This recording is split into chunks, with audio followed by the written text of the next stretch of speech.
काय या दोन व्यक्ती दोन वाक्य बोलून गेल्या, पण प्रसार माध्यम तेवढीच दोन वाक्य घेऊन त्याचे 1000 व्हिडिओ बनवतात. इतके वाईट मथळे देतात, हेडलाईन्स देतात. समोरच्या माणसाच्या आयुष्यात तुमच्या या मथळ्यांमुळे एक वादळ येऊ शकतं, त्यांच्या करिअरवर परिणाम होऊ शकतो, त्यांची प्रतिमा डागाळली जाऊ शकते, त्यांचं करिअर बर्बाद होऊ शकतं, ते डिप्रेस होऊ शकतात, ते आत्महत्या करू शकतात. तुम्हाला काळजी वाटत नाही या गोष्टीची? आपण आपला टीआरपी वाढवण्यासाठी,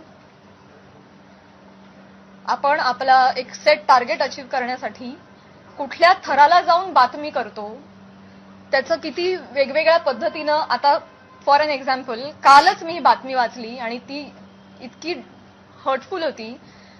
बीडमधील हत्या प्रकरणात आता प्राजक्ता माळींचंही नाव जोडलं जातंय. काय संबंध, काय दोन गोष्टींचा? आपण काय हेडलाईन्स करतो त्याचा समोरच्या माणसावर. ही माझी आई रात्रभर झोपली नाही, 1.5 महिना, मला वाटत नाही तिला शांत झोप लागली असेल. एक कमेंट नाही जी यांनी वाचली नाही. हा माझा भाऊ, यांनी सोशल मीडिया बंद करून टाकला, सगळे अकाउंट्स डिलीट केले.